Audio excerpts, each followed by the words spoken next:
महावीर स्वामी के जन्म उत्सव के उपलक्ष्य में आज कृष्णा के घर चांद कोई नूरा नहीं आया। आज कृष्णा के घर चांद कोई नूरा नहीं आया। चलो बहनों करे दर्शन, चलो बहनों करे दर्शन, समय ये बीत न जाए, समय ये बीत न जाए। सब बोलो आज त्रिशूला के घर चांद कोई नूरा नहीं आया। चलो भाइयों करे दर्शन, चलो भाइयों करे दर्शन, समय ये बीत न जाए, समय ये बीत न जाए।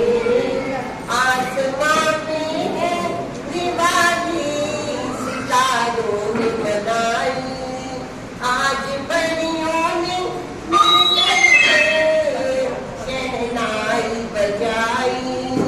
गीत होठों के संग मिलके आज मुस्कुराए।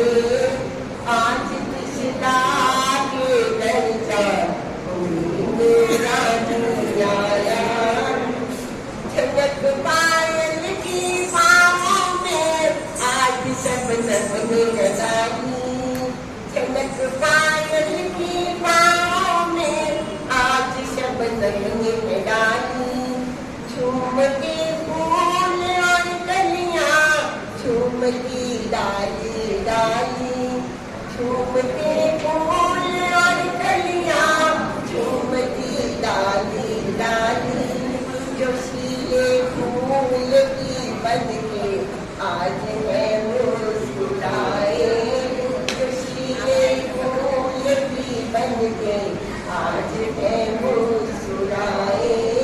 आज त्रिशूला के घर चांद कोई नूरा, मुझे लगी नहीं रात ऊपर बैठी है तो बोलो आज त्रिशूला के घर चांद कोई नूरा नहीं आया।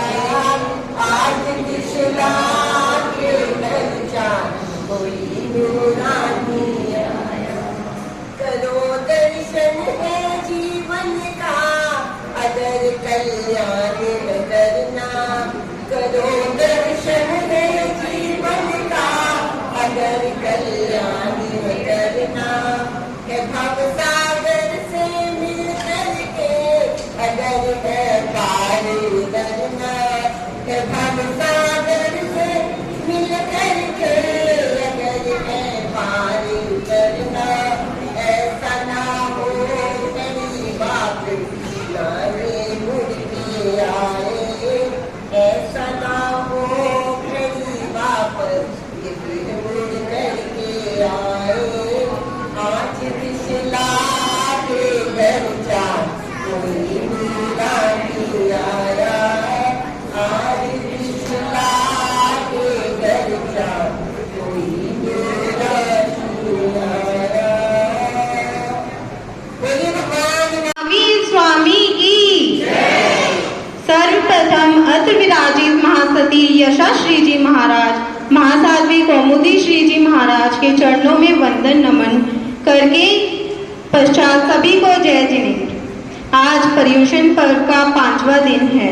श्री कल्प सूत्र वाचना के अंतर्गत वर्तमान महावीर स्वामी का जन्म कल्याणक दिवस पर महासाध्वी यशाश्री जी महाराज प्रेरणा से भगवान महावीर स्वामी का पहला भव, तीसरा भव एवं अंतिम 27वां भव से संबंधित यह नाटिका प्रस्तुत करने जा रहे हैं।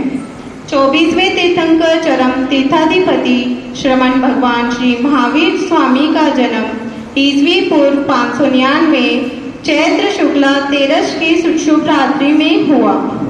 वे बाल्यकाल से ही धीर, वीर, साहसी, करुणाशील और सर्वोच्च पुण्य लक्ष्मीवंत अनंत बली होते हुए भी परम क्षमाशील थे। प्रत्येक जीव को अभय दे, सबके साथ मैत्रीपूर्ण और समतापूर्ण व्यवहार करो, इस सिद्धांत को उपदेश देने से पहले उन्होंने अपने जीवन में उतारा। 30 वर्ष की युवावस्था में संयम और त्याग की कठोर साधना करने के लिए उन्होंने राज वैभव का त्याग कर मुनि व्रत धारण किया। लगभग 13 वर्ष तक अत्यंत भीषण उपसर्ग, कष्ट और परशी सहने के बाद उन्हें केवल ज्ञान प्राप्त हुआ। समस्त प्राणीगण को समता, संयम, अपरिग्रह, अनेकांत और अहिंसा का उपदेश देते हुए 72 वर्ष की अवस्था में पावापुरी में निर्वाण को प्राप्त हुए। तीर्थंकर पद संसार का श्रेष्ठतम आध्यात्मिक उच्च पद है। अनेक जन्मों में तप, ध्यान, संयम, करुणा, मैत्री आदि की दीर्घ साधना करने के बाद कोई विरल आत्मा इस श्रेष्ठता को प्राप्त करती है। इसलिए भगवान महावीर की जीवन कथा पिछले 26 जन्मों से प्रारंभ करके वर्तमान जीवन तक ली गई है। इन घटनाओं से पता चलता है कि कितना सुदीर्घ साधना के बाद यह पद प्राप्त होता है। तीर्थंकर पद संसार में सर्वोच्च महान पद है। अनेक जन्मों की तपस्या और साधना के फलस्वरूप आत्मा इस महान पद को प्राप्त करती है। तीर्थंकर भगवान महावीर के इस पद तक पहुंचने के पीछे 27 जन्मों की तपस्या और साधना की लंबी कहानी है। आइए देखते हैं भगवान महावीर स्वामी का प्रथम अनुभव नैसार के रूप। जम्बू द्वीप के पश्चिम महाविदय में जयंती नगरी पर राजा शत्रुमर्दन का राज्य था। वहाँ नैसार नाम का एक वन रक्षक रहता था, जो बड़ा दयालु, सदाचारी और सरल हृदय था। एक दिन राजा ने नैसार को आदेश दिया,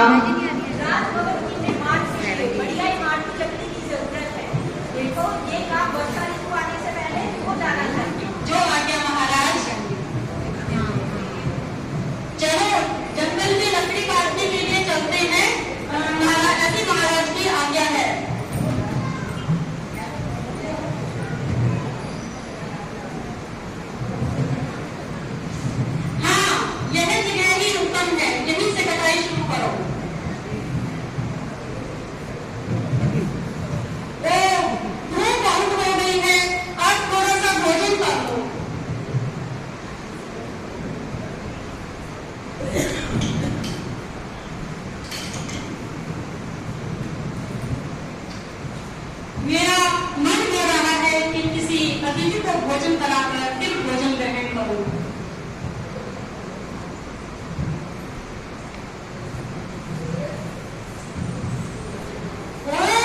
महाराज पधारी हैं।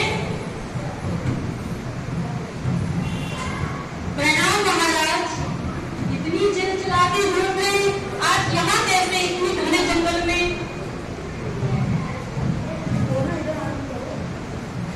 जंगल की गंदगियों में हम रास्ता भूल गए।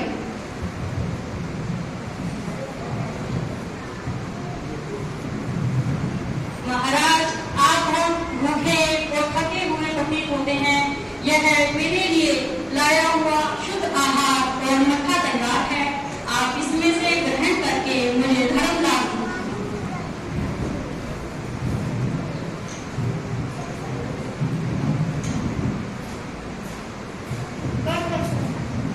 मुनियों ने आहार ग्रहण किया। नैसार के मन का कण कण हर्ष से नाचने लगा। आज तो मेरा मन आनंदित हो रहा है। मैंने तो आज महाराज को आहार करा दिया। भोजन और विश्राम करने के बाद मुनियों ने नैसार से कहा,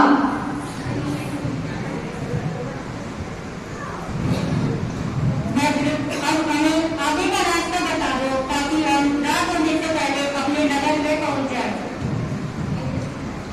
जी महाराज, आप चलिए।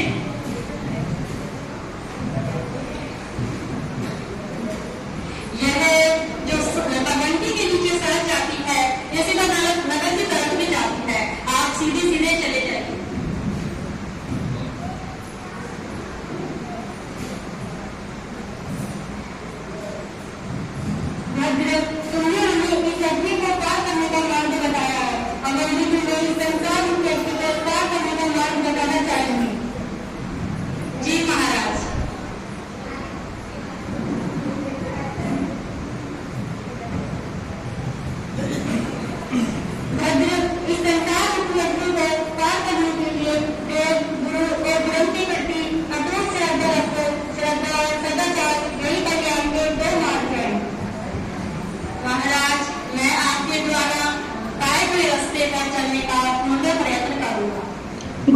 वाणी सुनकर नए साल को भव चक्र में प्रथम बार शुद्ध श्रद्धा रूप सम्यक दर्शन का स्पर्श प्राप्त हुआ। जीवन के अंतिम समय तक नए साल दान, सेवा और सच्चाई के मार्ग पर चलता रहा। नमस्कार महामंत्र का स्मरण करते हुए उसने शांति पूर्वक मृत्यु पश्चात नए साल का जीव प्रथम स्वर्ग में देव बना। स्वर्ग का आयुष्य पूर्ण होने पर नए साल के जीव ने ऋषभ देव के पुत्र भरत क्षेत्र के चक्रवर्ती सम्राट महाराज भरत के घर जन्म लिया। यह भगवान महावीर स्वामी का तीसरा भव मरीचि कुमार के रूप में है। बालक का नाम मरीचि रखा। मरीचि बड़ा हुआ। एक दिन भरत चक्रवर्ती के साथ भगवान ऋषभ देव के संवत्सरण में प्रवचन सुनने गया।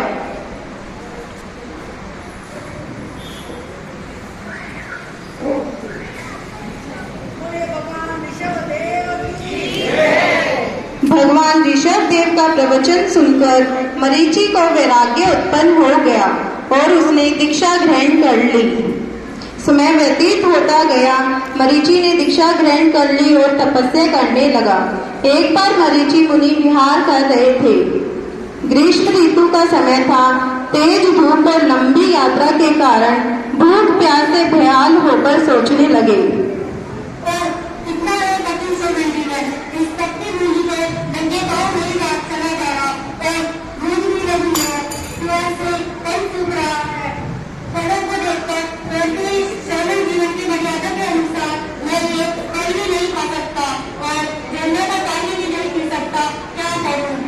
मुनि जीवन के कठोर व्रतों से मरीचि का मन घबरा गया।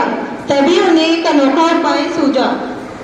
अच्छा, मैं इन लोगों में कुछ परिवर्तन करने का हूँ, जिससे मुझे इतने शारीरिक कष्ट नहीं उठाने पड़ेंगे और मैं संयम के मार्ग पर भी चल सकूंगा। मरीचि ने अपनी ही कल्पना से वेश में सुविधानुसार परिवर्तन कर लिया। गर्मी से बचने के लिए सिर पर छतरी रखने लगे, पैरों में खड़ाऊ पहनने लगे। वे भगवान ऋषभ देव के साथ ही विहार करते और अनेक संवत्सरण के द्वार पर त्रिदंड लेकर खड़े रहकर लोगों को धर्म प्रेरणा देते। एक बार भरत चक्रवर्ती भगवान ऋषभ देव का प्रवचन सुनने आए। प्रवचन के पश्चात भरत चक्रवर्ती ने पूछा,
मरीचि को कुल मत के कारण नीच गोत्र कर्म का बंध हुआ।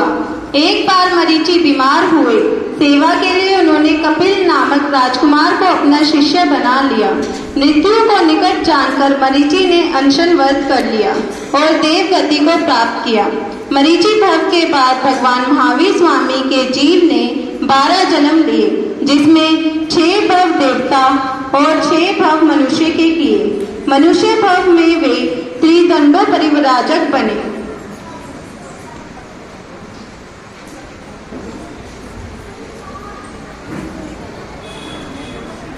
भगवान महावीर स्वामी का अंतिम भव भगवान महावीर स्वामी के रूप में वैशाली के उत्तर भाग में ब्राह्मण कुंड नाम का एक उपनगर था। वहाँ भगवान पार्श्वनाथ का भक्त ऋषभ दत्त नाम का धनाढ्य ब्राह्मण अपनी पत्नी देवानंदा के साथ रहता था।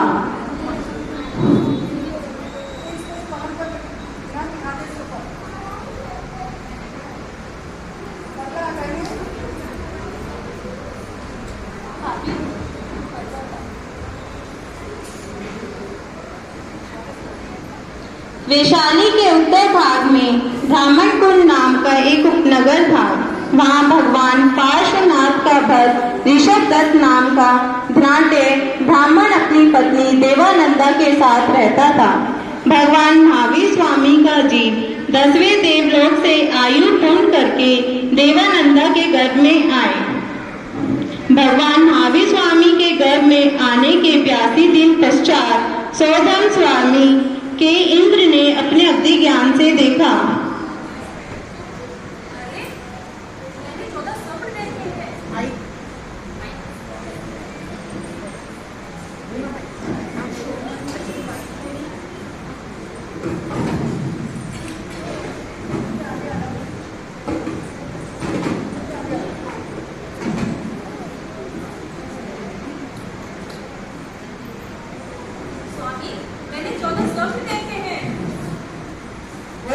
ये स्वप्न को बहुत ही उत्तम कर देने वाले हैं।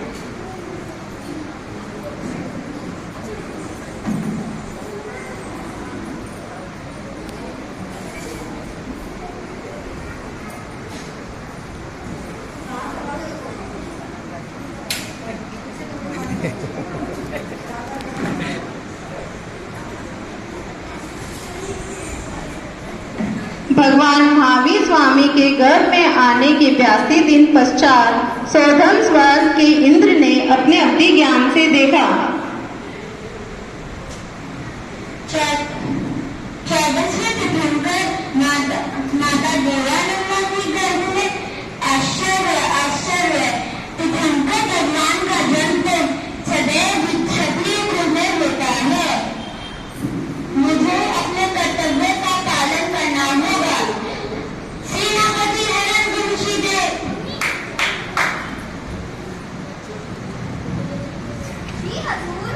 मैं चाहता हूँ कि तुम माता देवानंदा के गर्भ से 24वें दिसंबर को होकर माता कृष्णा के गर्भ में स्थापित करो। तो आज्ञा।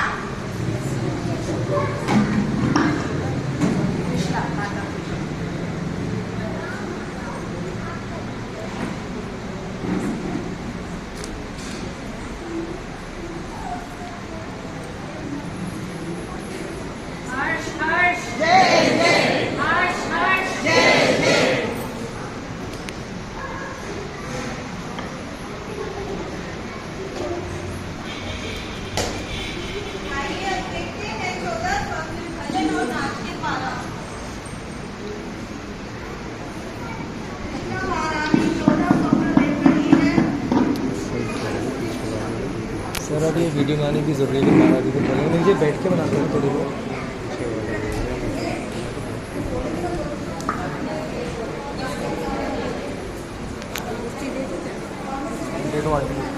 नहीं आपकी कौन आप क्या लोग आप कौन सी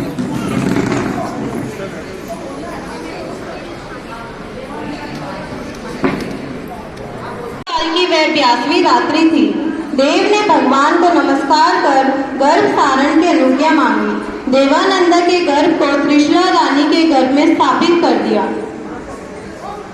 मेरा तो सब कुछ लुट गया स्वामी।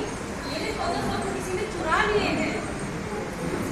धैर्य रखो, चिंता ना करो, होने को कौन डाल सकता है।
प्रिय कमल, इन सब के सपने देखे हैं मैं सभी का अर्थ जानना चाहती हूँ। अरे तुम रतन कुक्षी हो, तुम रतन यंत्री हो। तुम्हारे इन स्वप्नों से सिद्ध होता है कि तुम जल्द ही एक महान पुरुष को जन्म दो, परंतु इनका अर्थ तो हम राजयोगियों से ही जान पाएंगे। प्रातः होते ही हम राजयोगियों को आमंत्रित करेंगे और इन स्वप्नों का अर्थ जानेंगे। प्रातःकाल होने पर सभी पाठकों को बुलाया गया। महामंत्री जी, राजभवन को सजाइए और प्रमुख जोशियों को आमंत्रित कीजिए। हमें महारानी के स्वप्नों का भाग जानना है।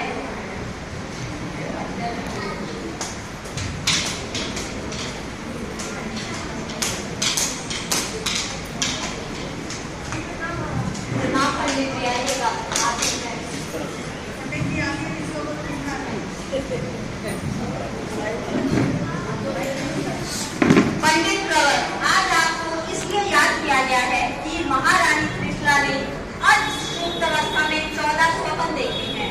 आप हमें इनका अर्थ बताकर विदात कीजिए।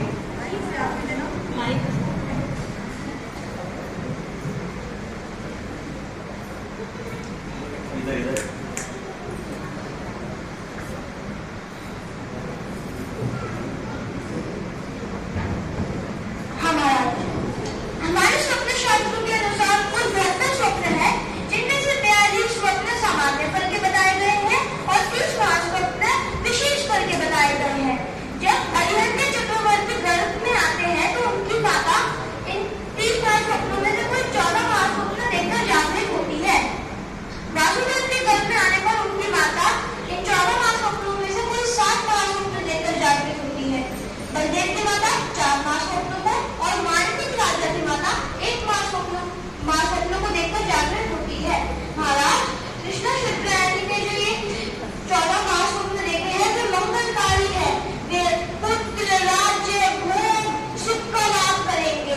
निश्चित ही 9 माह 7.5 दिन व्यतीत होने के बाद कृष्णा शुक्राचार्य को एक सर्वांग सुंदर पुत्र की प्राप्ति होगी, जो फूल में दीपक, मुकुट और तिलक के समान होगा और राज्य की यश, वैभव और कीर्ति का विस्तार करेगा।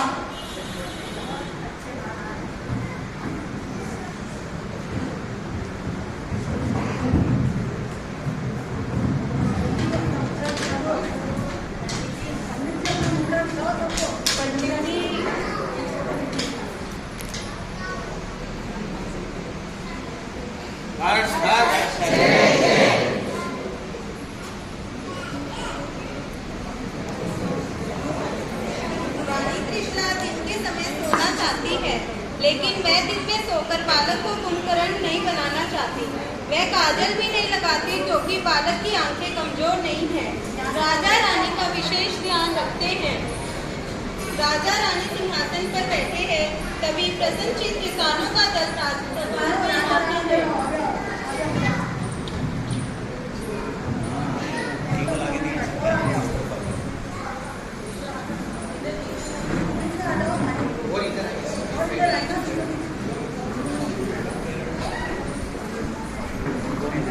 माइक उठा लो, इसका माइक उठा लो।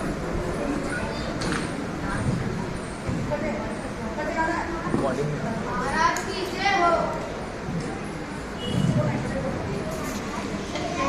महाराज की जय हो। महाराज की जय हो।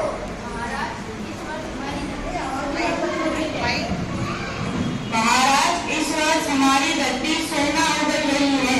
हमारे खेत फसलों से भरे पड़े हैं। इसका क्या कारण हो सकता है, हम समझ नहीं पा रहे हैं। ये तो प्रजा का सौभाग्य है। अगर प्रजा के पास कुछ नहीं होगा तो राज भंडार में कहां से आएगा। राज की जय हो। वर्ष हमारी मिट्टी का है। एक वर्ष खाद चीजों अधिक मात्रा में मिल रही है। गाय की अधिक दूध दे रही है। हमने ऐसा पहले कभी नहीं देखा। महाराज, न जाने कौन से देवी प्रभाव से पूरा शहर खुशहाल है। इस वर्ष मौत भी अधिक नहीं हुई है। बालक जवान तो मरे ही नहीं।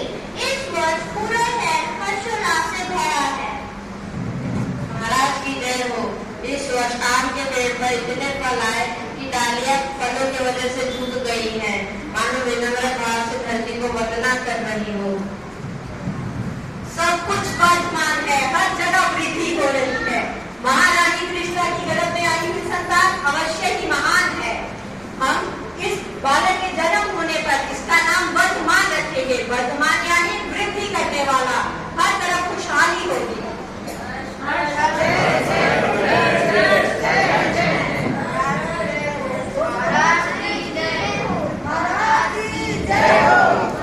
कृष्णा ने ज्योति कुंज बालक नाम को जन्म दिया। सब प्रसन्न हो रहे हैं। प्रकृति, पशु पक्षी भी जन्म आनंद में झूम रहे हैं। कोकिला भी कुहकना शुरू कर दिया। नरक में प्रकाश हो गया। 56 दिशा कुमारी का जन्म महोत्सव में सम्मिलित हुई। प्रभु का जन्म महोत्सव मनाया गया।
इधर मुंह करो सारे बच्चे।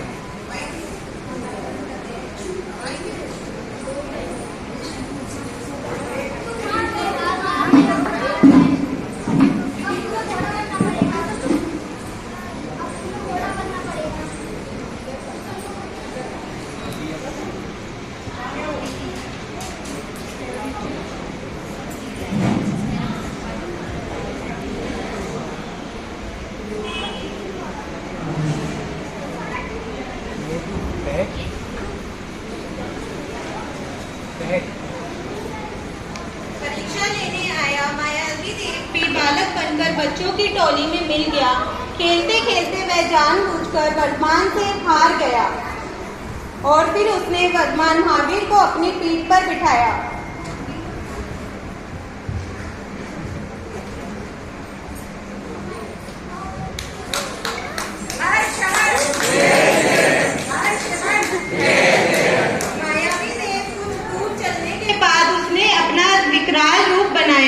अपने शरीर का आकार बढ़ाने लगा और आकाश में उड़ने लगा।